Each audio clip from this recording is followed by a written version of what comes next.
Hey everyone, Britta Albert here. I am finally coming back to this series. I know it's been a hot minute that I took a break, but I'll give you the Spark Notes version, if you will. If anybody other than millennials understands Spark Notes, but if you do, give this video a thumbs up that you know what Spark Notes are. One of the things that kept me from making more videos in this series and why it was such a long pause is because I knew I didn't want to stop it, but I felt like I could do it better. I felt like I could add music, or I could do better editing, or I don't know. I just felt like I wasn't doing it in a way that really was professional, and I wanted to just be better. And what happened was imposter syndrome. Now, if you're unfamiliar with imposter syndrome, it is the belief, or essentially we self-sabotage by believing that we are not enough, that we're not smart enough, that we're not competent enough, or who am I to be doing this, right? Who am I to be talking about this book just because I love it so much? I'm not a scholar. I'm a life coach. Like, who am I to bring this series to you guys? And it wasn't what I wanted it to look like. I wasn't well-spoken enough. I wasn't whatever, fill in the blank, right? I wanted to do it justice, and I felt like I wasn't doing it justice. You guys will hear me in maybe some of the conversations with God, but definitely some of my other videos talk about Aaron Abke. I talk about him a lot. Why? Because he's like the freaking male version of me, right? Just the background, the things that he's been through. I identify so much, but he's so well spoken. Now, he went to school to be a pastor. He's had experience public speaking. This is about the best that I've had as far as experience public speaking, is making these videos. So I am not, or I at least feel like I'm not as articulate as he is. So when you have this imposter syndrome and you're comparing yourself to other people, what I realized is that I will always have imposter syndrome. When I am trying to create my videos, if I'm comparing them to somebody else, now I can look at them for how to edit, I can ask them questions about the software that they use, I can learn, I can always expand, I can become a better public speaker, I can practice, I can do all of these things to grow myself, and I am. If you look at 2 years ago, holy smokes. But when I'm comparing myself to other speakers, other content creators, other coaches, it doesn't matter, and I want my content to look like theirs, it makes my content not authentic. And when I'm not being authentic in all of my limitations that make me me, then I will always be an imposter, because I'm trying to be them. And I can never be them. I can only be me.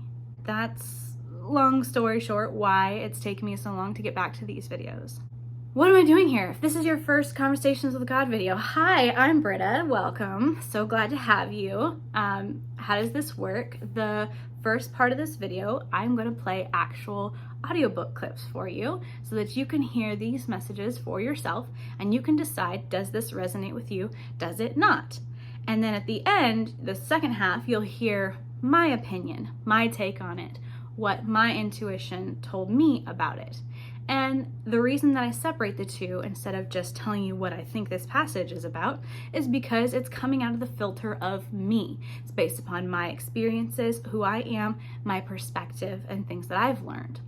So I want you to have it for yourself so that you can use your own intuition and you can trust yourself and what you get or don't get from it, and then hear my perspective as just that, a alternate perspective to be looked at and considered. So without further ado, I bring you Conversations with God. She's so scary and so confusing. I wish things could be more clear. There's nothing scary about life if you are not attached to results. You mean if you don't want anything? That's right. Choose, but don't want. That's easy for people who don't have anyone depending on them. What if you have a wife and children? The path of the householder has always been a most challenging path, perhaps the most challenging. As you point out, it is easy to want nothing when you're only dealing with yourself. It is natural when you have others you love to want only the best for them. Well, it hurts when you can't give them all that you want them to have. A nice home, some decent clothes, enough food. I feel as though I've been struggling for 20 years just to make ends meet, when I still have nothing to show for it. You mean in terms of material wealth? I mean in terms of just some of the basics that a man would like to pass on to his children. I mean in terms of some of the very simple things a man would like to provide for his wife. I see. You see it as your job in life to provide all these things. Is that what you imagine your life to be about? I'm not sure I'd state it that way. This is not what my life is about. But it sure would be nice if this could be a byproduct, at least. Well, let's go back then. What do you see your life being about? That's a good question. I've had a lot of different answers to that through the years. What is your answer now? Well, it feels as though I have two answers to that question. The answer I'd like to see and the answer I'm seeing. What's the answer you'd like to see? I'd like to see my life being about the evolution of my soul. I'd like to see my life being about expressing and experiencing the part of me I love most, the part of me that is compassion and patience and giving and helping, the part of me that is knowing and wise, forgiving, and love. Sounds like you've been listening to me. Yes, it's beautiful on an esoteric level, but I'm trying to figure out how to practicalize that. So the answer to your question that I see being real in my life is that it's about day-to-day survival. Oh, and you think one precludes the other. Well, You think esoterics preclude survival. the truth is, I'd like to do more than just survive. I've been surviving all these years. I notice I'm still here. But I'd like the struggle for survival to end. I see that just getting by from day to day is still a struggle. I'd like to do more than just survive. I'd like to prosper. Now, what would you call prospering? Having enough that I don't have to worry where my next dollar is coming from. Not having to stress and strain just to make the rent or handle the phone bill. I mean, I hate to get so mundane, but we're talking real life here, not an airy-fairy, spiritually romanticized picture of life. Do I hear a little anger there? Not anger so much as frustration.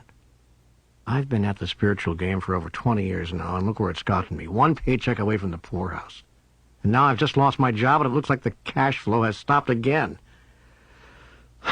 I'm getting really tired of the struggle.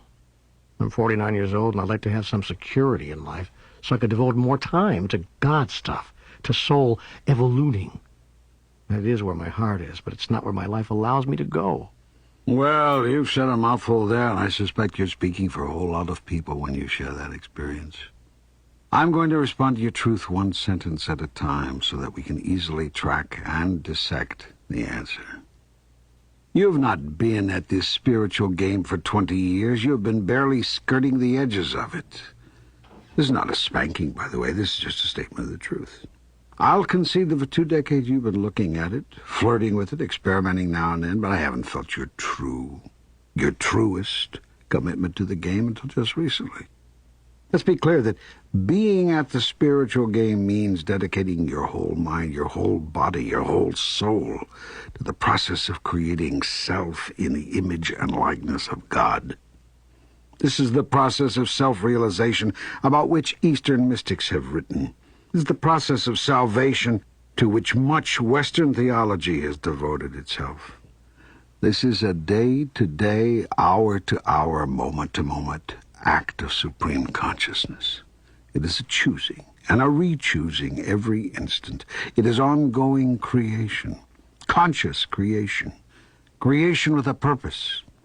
It is using the tools of creation we have discussed and using them with awareness and sublime intention. That is playing this spiritual game. Now, how long have you been at this? I haven't even begun. Don't go from one extreme to the other, and don't be so hard on yourself. You have been dedicated to this process, and you're actually engaged in it more than you'll give yourself credit for. But you haven't been doing so for 20 years, or anything close to that. Yet the truth is, how long you have been engaged in it is not important. Are you engaged in it now? That's all that matters. Let's move on with your statement. You ask us to look where it's gotten you, and you describe yourself as being one step away from the poorhouse. I look at you and see quite a different thing. I see a person who's one step away from the rich house. You feel you are one paycheck from oblivion, and I see you as one paycheck from nirvana. Now, much depends, of course, on what you see as your pay and to what end you are working. If the object of your life is to acquire what you call security, I see and understand why you feel you are one paycheck away from the poorhouse. Yet even this assessment is open to correction, because with my pay, all good things come to you, including the experience of feeling secure in the physical world. My pay, the payoff you get when you work for me, provides a great deal more than spiritual comfort. Physical comfort, too, can be yours. Yet the ironic part about all this is that once you experience the kind of spiritual comfort my payoff provides, the last thing you'll find yourself worrying about is physical comfort. Even the physical comfort of members of your family will no longer be a concern to you.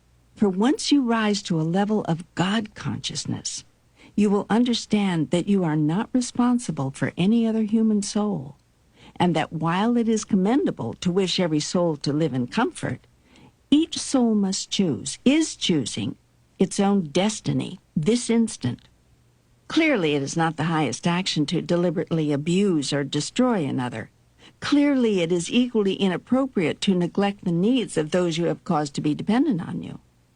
Your job is to render them independent, to teach them as quickly and completely as possible how to get along without you.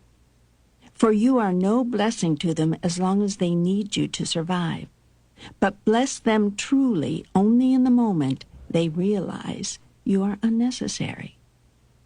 In the same sense, God's greatest moment is the moment you realize you need no God. I know. This is the antithesis of everything you've ever been taught. Your teachers have told you of an angry God, a jealous God, a God who needs to be needed. And that is not a God at all, but a neurotic substitute for that which would be a deity.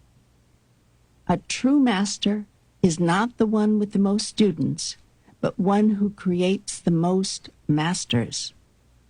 A true leader is not the one with the most followers, but one who creates the most leaders. A true king is not the one with the most subjects, but one who leads the most to royalty. A true teacher is not the one with the most knowledge, but one who causes the most others to have knowledge. And a true God is not one with the most servants, but one who serves the most, thereby making gods of all others. For this is both the goal and the glory of God, that my subjects shall be no more, and that all shall know God not as the unattainable, but as the unavoidable. That last bit continues to grab me. Like, God is not unattainable. God is unavoidable. How many times have you heard, let go and let God? How many times have you been told that your abundance, your blessings, they come from God? That you just gotta surrender to God. And I'm not saying that's not true, because we do need to get out of our own way. And we do need to trust the process, but it's a co-creative process. To have a relationship with God is to have a co-creative relationship with God, where you trust God and you also simultaneously trust yourself. When you think about your relationship with God, if it wouldn't be okay for a parent-child to have that kind of relationship, the codependent relationship, why the hell would God want that? If we could see the dysfunction in depending on our parents for everything for the rest of our life, and not claiming our own power, our own authority, our own creativity, not growing in ourselves and trusting ourselves, and always looking to them for the answers, we would see that as sick. Now, but if you grow up and you have a relationship with your parents where you can have conversations with them and you can talk about hard decisions with them and you can gain their wisdom and still make your decisions based upon your free will and ultimately still trust your own judgment, still trust your own intuition. So does it make logical sense when you're talking about a human parent-child relationship for this child to continue on in life and to be so codependent that they doubt everything that they say, they question themselves, they think, I can't do this without my parents. I need daddy to do this for me because I'm not capable. I need mommy to do this for me because I don't have what it takes. I'm not smart enough. I do not have that authority within my life. That authority comes from my parents. No. We have all kinds of terms in psychology that point out how toxic that is to everybody involved. We would label them as being controlling or abusive, intentionally stunting the growth of their children, or at the very least, enablers continuing to feed into these narratives because they want to feel wanted themselves and they have broken narratives that they feed themselves. If it doesn't make sense for a human parent-child relationship, it doesn't make sense for one with God. That can be really scary and really freeing, because if God's goal is for me to not need God and to be the creator of my own life, we're not talking universally, we're not talking esoterically, we're not talking outside the cosmos, we're not talking your soul, we're talking about this life, this human experience, this finite blip in time that is your human life as the character that you are right now, whatever your name is, whoever you are.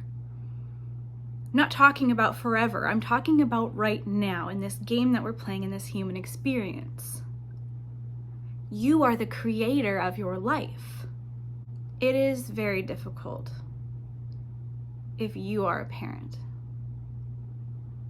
If you have dependents, if you have people who literally depend on you for survival, and they don't always want the lessons to become self-sufficient. I can tell you, I do my best to teach our boys how to do what we would call domestic chores. Innately, call it stereotypes, it just is what it is. The girls, they have no issue with those things. They are excited to learn to cook. They are excited to express their creativity in the kitchen. Do they want to clean and do chores? No, nobody wants to. The boys are getting there with age. But it was harder at first with them, and still is sometimes. Because it's so easy for them, because society says that they are to be served. That they go and they experience other people's houses and they're served. They don't do the things because they're boys, but not in my house. And I tell them this. I want them to learn how to cook and clean so that someday they'll be somebody's partner and not be trapped in a relationship where they need to be taken care of for survival. And the same with my girls. I want them not just to learn how to take care of themselves, how to cook and clean, but same with the boys. We teach all of the kids finance. How do you handle money? What's a good work ethic? Because I want them also, I want the girls just as much as the boys to make money so that they can be partners someday if they choose to experience a partnership with somebody and not feel like they're being controlled because they have this duty or this duty. Now again, not to go too much down another rabbit trail, if they end up in relationships and they agree upon these different roles, that's fine.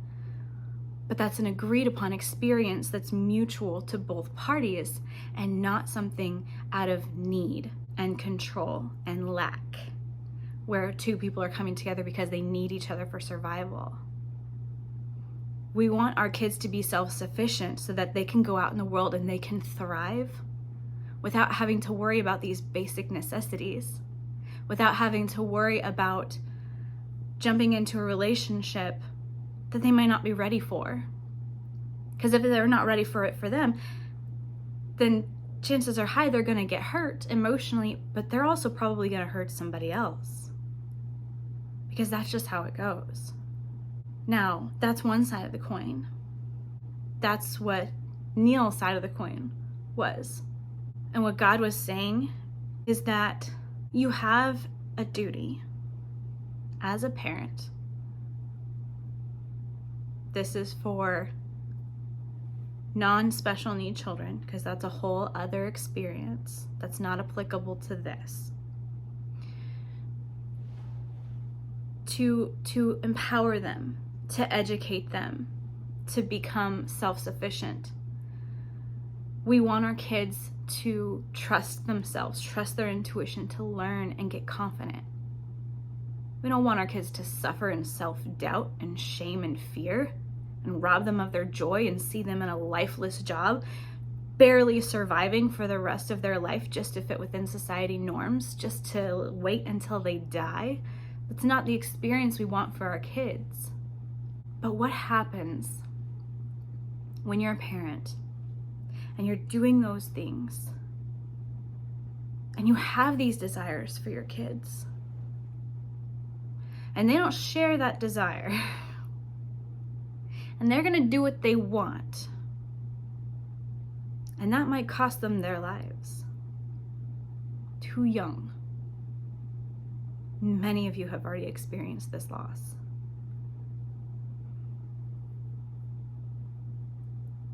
It's not black and white. When God was saying not to want anything, that was not what God was saying to do. It was a polarizing example to help Neale understand what God was saying. If the human experience and the human existence was that simple to be black and white, where we just choose to experience and we don't want, anxiety would not exist. Fear would not exist. So that's not a command. Neither is it a suggestion. It's a polarizing example that this is one end of the spectrum and it is attainable. And when you start to understand what's on the other side, then you can start to ask yourself these questions and start to acknowledge your truth of what's there. So that was not a suggestion that God was saying to not want. But if you can't fathom what it is to not want, then you need to start asking yourself why. And that opens up so much more to be healed, to be addressed, to free up space for joy. There's so many pressures, especially when it comes to kids as dependents, for how they behave, what they achieve, and it's somehow the guts or glory of the parent. It's your fault, you're a failure if they don't fit into the norms of society, or if they find themselves in trouble, or if they struggle with addiction or worse. And it's your praise and your glory for being such a good parent that your kids turned out so well. You can have shitty parents whose kids turn out amazing. And you can have amazing parents whose kids just rebel. Our kids are going to do what they do. They're on their own journey to experience their own lives. It is hard. Dare I say, maybe even impossible, to let go of wanting what's best for your kids and let go of wanting them to thrive and have a happy, healthy life. I don't think as a parent you can ever not want that. But there's no control. Even if you think there's control, it's just an illusion. So the best that we can do is make choices. We can choose in each moment, each now moment, to be the best parent that we can be.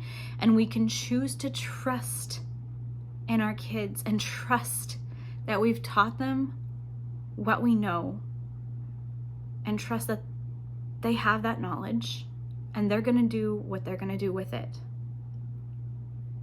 And that doesn't mean throw your hands up and say, okay, you're 18 now, go do your thing. I'm not responsible for you anymore. We're still parents. We're still available.